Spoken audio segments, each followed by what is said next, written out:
The night before my father's retirement dinner, our housekeeper pulled me into the pantry and pressed a phone into my hand. She didn't say congratulations. She didn't ask about the seating chart.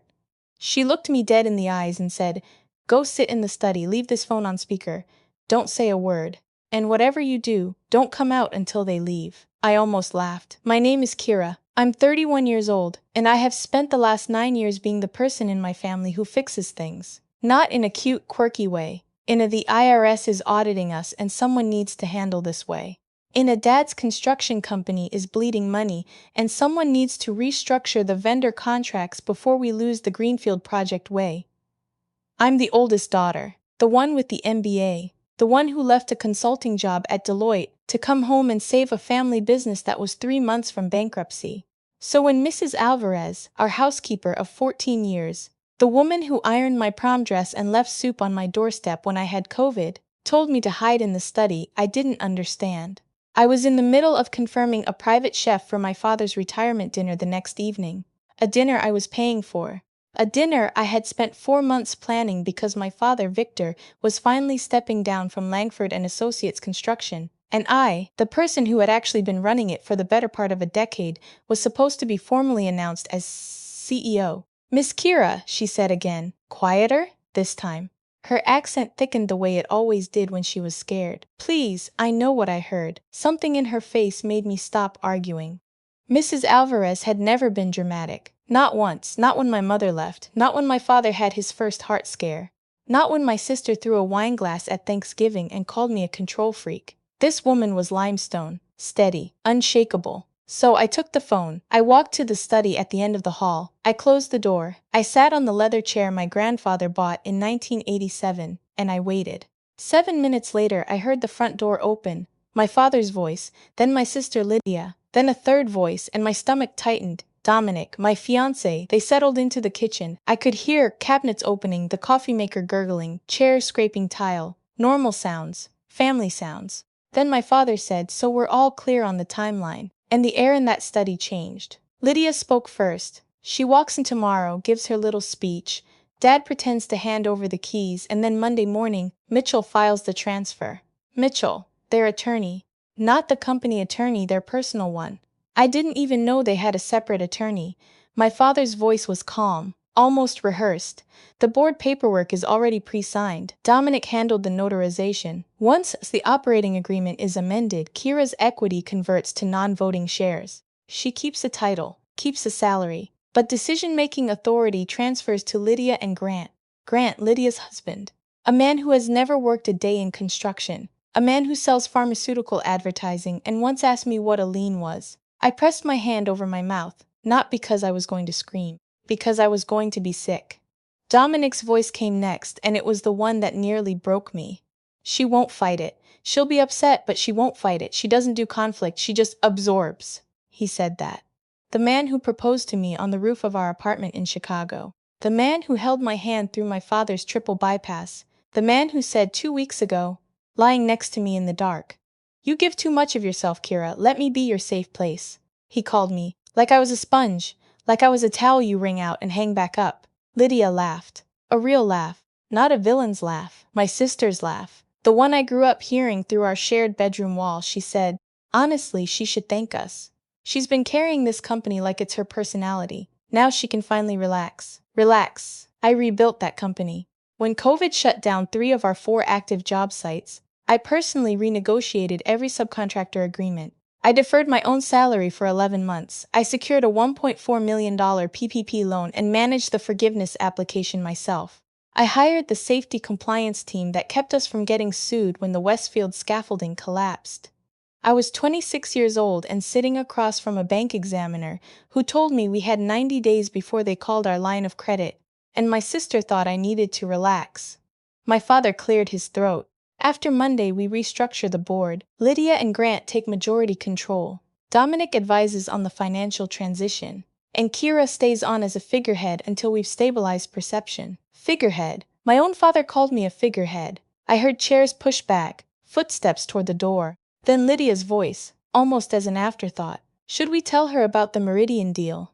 My father paused. "No. Not until the ink is dry." If she finds out we're selling the commercial division before the transfer, she'll try to block it. She still has signatory authority on those accounts until Monday. Until Monday. The front door closed. A car started. Gravel crunched under tires, then silence. The kind of silence that hums. Mrs. Alvarez opened the study door. She didn't say anything, she just stood there, hands folded, eyes wet. I looked at her, and for a moment I couldn't speak. Then I said, "How long have you known?" 2 days, she whispered. I heard them on the patio Tuesday night. I didn't know what to do. I was afraid if I told you too soon they'd know it was me. I stood up. I walked over to her and I hugged her. Because in a house full of people who were supposed to love me, the woman who cleaned our kitchen was the only one who actually did. "Thank you," I told her. And I meant it more than I've ever meant anything.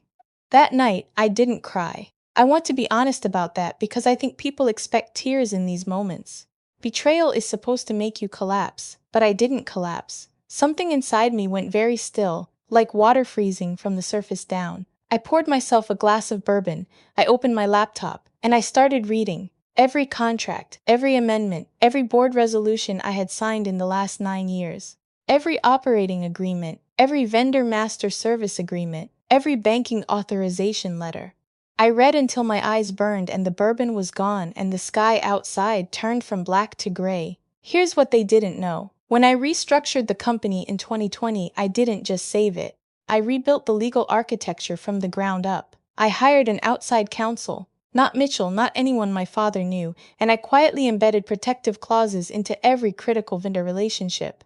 Not out of paranoia, out of diligence. Because when you've watched a company nearly die once, you build firewalls. Specifically, every major subcontractor agreement, every material supplier contract, every equipment lease. All of them contained a clause requiring written authorization from the original restructuring signatory, me, for any change in corporate control affecting operational continuity. Clause 12D. I wrote it myself. My attorney refined it. It was in 37 active contracts. They could transfer shares all they wanted. They could amend the operating agreement. They could put Grant's name on a corner office. But the second they tried to operate, to order steel, to schedule crews, to draw on the equipment line, every single vendor would require my written approval to continue. No approval, no materials, no projects, no revenue. They hadn't stolen a company, they'd stolen a building with no plumbing. I also discovered something else. The Meridian deal my father mentioned, the sale of our commercial construction division, was already in due diligence. The buyer, a regional developer called Axton Group, had submitted a letter of intent valued at $6.2 million. My signature was still required on the asset transfer because the commercial division's contracts were held under a subsidiary I had personally incorporated in 2021. My name was on the articles of organization, not my father's, not Lydia's. Mine. They couldn't sell it without me. I closed my laptop at 5:47 a.m. I took a shower. I put on the emerald dress I'd bought for the retirement dinner. I curled my hair. I drove to the venue, and I smiled. The retirement dinner was beautiful. I'd chosen a rooftop restaurant downtown with string lights and a jazz trio and a view of the river. 60 guests. My father's old business partners, city council members, the mayor's chief of staff. I had place cards printed on linen stock. I had a slideshow made of old job site photos. My father in a hard hat in 1994 breaking ground on his first project. I gave a speech. I stood at the podium and talked about legacy and hard work and the pride of building something that lasts. I looked at my father when I said it. He had tears in his eyes. I think they were real. I think he genuinely loved the version of me that was useful to him. After the speech, my father stood. He thanked the guests. He thanked his wife, my stepmother, who had contributed nothing but opinions and redecorating bills. He thanked Lydia for her vision. He thanked Grant for bringing fresh perspective to the family. Then he said, "And I'm proud to announce that as part of our leadership transition, Lydia and Grant will be stepping into senior roles effective Monday, working alongside our incredible team to carry this company forward." Applause. Warm, genuine applause from people who had no idea what they were clapping for. Dominic squeezed my hand under the table. I looked at him. He smiled. The same smile he gave me the night he proposed. And I realized with a clarity that felt almost surgical that I had never actually known this man. I didn't make a scene, I didn't flinch. I raised my glass and toasted my family. I danced with my father to a Frank Sinatra song. I hugged Lydia and told her I was happy for her. I kissed Dominic on the cheek and told him I was tired and going home early. He offered to drive me. I said no. I said I needed air. What I needed was my laptop. I got home at 10:14 p.m. By 10:30 I had drafted 4 emails. One to our primary steel supplier, Benton and Falk. One to our concrete subcontractor, Jimenez Brothers. One to our equipment leasing company. And one to the general counsel at Axton Group. I didn't send them yet. Timing mattered. Saturday and Sunday I spent quietly. I went to brunch with Dominic. I returned Lydia's call about a thank you card for the dinner. I acted normal. I was so calm it frightened me a little. I kept waiting for the anger to hit, the grief, the shaking hands. It never came. There was just this cold, bright focus, like looking at a spreadsheet and knowing exactly which cell contains the error. Monday morning, 8 a.m. Lydia and Grant walked into the office. I know because my assistant, who had no idea what was happening, texted me a photo of the new nameplate being installed on what used to be my office door. Lydia Langford, Managing Director. At 8:15, the amended operating agreement was filed with the state. At 8:22, I sent my emails. Subject line to Benton and Falk. Formal notice regarding Clause 12, change of control. Subject line to Jimenez Brothers, operational continuity confirmation required per MSA Section 12. Subject line to the equipment leasing company, authorization hold, pending signatory verification. Subject line to Axton Group, material update regarding subsidiary asset transfer, signatory status. Every email was professional, every email was factual. None of them contained accusations, none of them contained emotion. They simply stated that a change in corporate control had occurred, that I, as the original restructuring signatory, had not authorized operational continuity under the new leadership, and that per contractual terms, all parties should pause current engagements until formal verification was complete. At 8:34, Benton and Falk's general manager opened my email. At 8:41 he replied, copying his legal team, "We were not notified of a change in control. Per Clause 12D, we are suspending shipments pending written authorization from the original signatory." At 8:47, Jimenez Brothers called the office. "Not me, the office," Lydia answered. "I know because she texted me 17 seconds later. Lydia, did you talk to our subs?" I didn't respond. At 8:53, the equipment leasing company froze the line. At 9:01, I received a call from the attorney at Axton Group. Very polite, very professional. "Mrs. Langford, we've received your notice. We're pausing due diligence on the commercial division acquisition until the signatory question is resolved. I'm sure you understand." I understood perfectly. At 9:07, my father called. I let it ring. At 9:08, he called again. I let it ring. At 9:12, Dominic called. I declined. At 9:14, my father sent a text. One word, Kira. At 9:19, the Greenfield project manager called Grant to report that the steel delivery scheduled for that morning had been canceled. No explanation from the supplier, just a hold. At 9:23, Lydia called me. I answered this time. Her voice was tight. "What did you do?" "I didn't do anything," I said.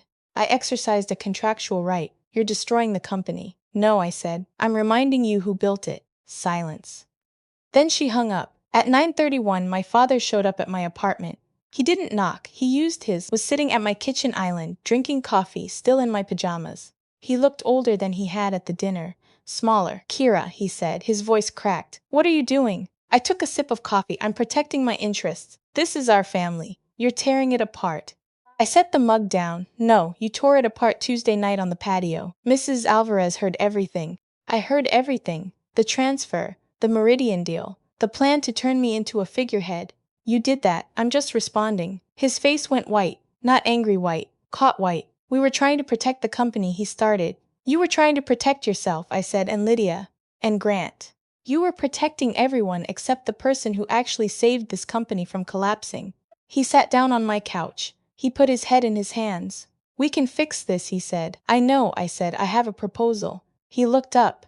"But I'm not presenting it today. Today you're going to sit with what you did. And tomorrow you're going to call Mitchell. And you're going to tell him that Monday's filing was premature. And on Wednesday we're going to sit down, all of us, and discuss the terms of my exit." "Your exit?" His voice broke. "I don't want the company," I said. "Not anymore. I want fair compensation. And I want out." He stared at me for a long time. Then he said, "You would really leave us?" And I said the truest thing I've ever said. "You left me first." He didn't stay long after that. I think he wanted to argue. But there was nothing to argue against. I hadn't yelled. I hadn't accused. I had simply told the truth, and the truth was sitting between us like a stone. That evening, Dominic came over. No bravado this time. No let's talk about this rationally voice. He looked tired, defeated. He sat across from me at the kitchen table, the same table where he'd proposed 3 years ago with a ring hidden under a takeout napkin because he knew I'd hate anything public. You could have told me, he said quietly. I almost laughed. I could have told you. You were in the room, Dominic. You notarized the documents. You told them I wouldn't fight, he flinched. So let me ask you something, I said. And I want an honest answer. Did you ever actually want to marry me, or was I just conveniently positioned? He didn't answer for a long time. Then he said, I do love you, Kira. That's not what I asked. More silence. I took off my ring. I set it on the table between us. Not dramatically, not with a speech.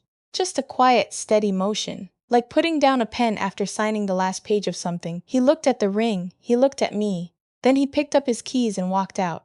I sat there for a while after he left. The apartment was very quiet.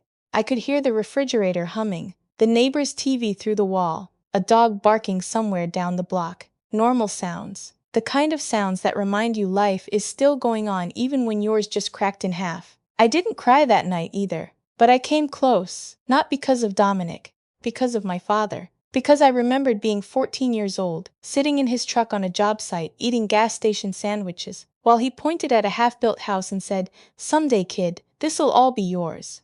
And he meant it then. I know he did. People change. Or maybe they don't. Maybe they just reveal. Wednesday's meeting was held at my attorney's office. Not Mitchell's. Mine. A woman named Priya Shah, who I'd retained 2 years ago when I first started noticing discrepancies in the company's internal audit reports. I hadn't known what the discrepancies meant then. Now I did. My father, Lydia, Grant and Mitchell sat on one side of the conference table. Priya and I sat on the other. They expected a fight. I could see it in the way Mitchell had organized his folders. He was ready to argue, ready to cite bylaws, ready to tell me that the operating agreement amendment was legally valid and my equity conversion was within the board's authority. He wasn't wrong. Technically, the share restructuring was legal. My father had majority board control, and the amendment had been properly executed. But legality and operability are two different things. I slid a folder across the table, inside. A summary of all 37 active contracts containing Clause 12. A letter from Benton and Falk confirming suspended shipments. A letter from Jimenez Brothers requesting signatory verification before resuming work. A notice from the equipment leasing company placing a hold on draws. And a copy of the Axton Group's letter pausing the Meridian acquisition. Mitchell opened the folder. His face changed. I said, I'm not here to fight the restructuring. You can keep the amended operating agreement. You can put whoever you want on the board, but without my authorization, you can't operate. You can't build. You can't deliver on existing contracts. You can't sell the commercial division, and you can't draw on the equipment line, which means you can't make payroll in 3 weeks. Silence, I continued. I want a buyout, fair market valuation of my equity stake, including my position in the subsidiary. I want it appraised by an independent firm, not Mitchell's guy. I want the buyout funded within 60 days. And I want a clean separation, no non-compete, no consulting obligations, no transition period. Mitchell started to object. Priya cut him off. She slid a second document across the table. A compliance inquiry she had filed. Not a lawsuit, not an accusation.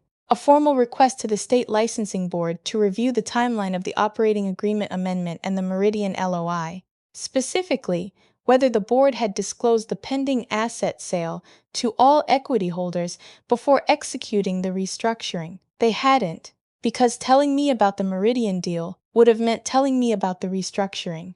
And telling me about the restructuring would have meant letting me block it. My father looked at the compliance filing. His hands shook slightly. You would do this to your own family, he asked. I met his eyes. You did this to your own daughter. Lydia didn't speak. Not once during the entire meeting. She sat with her arms crossed, staring at the table, jaw tight. I think she was angry. I think she was also, somewhere underneath the anger, ashamed. I'll never know for sure because we haven't spoken since. Grant looked like he wanted to be anywhere else on earth. Mitchell asked for a recess. They stepped out for 40 minutes. When they came back, Mitchell said, We'll agree to the buyout. Subject to valuation. I nodded. Priya will coordinate the appraiser. You have 48 hours to confirm. They confirmed in 26. The appraisal took 2 weeks. The independent firm valued my equity, including the subsidiary position, at $3.8 million. My father tried to negotiate down. Priya didn't let him. The compliance inquiry was still open. It would remain open until the buyout was fully executed. Funds were transferred on a Thursday, $3.8 million, into an account with only my name on it. No father, no fiancé, no sister. I signed the separation agreement. I walked out of that conference room and drove to Miss Alvarez's house. She lived in a small bungalow in Riverside, the kind with a chain-link fence and a Virgin Mary statue in the front yard.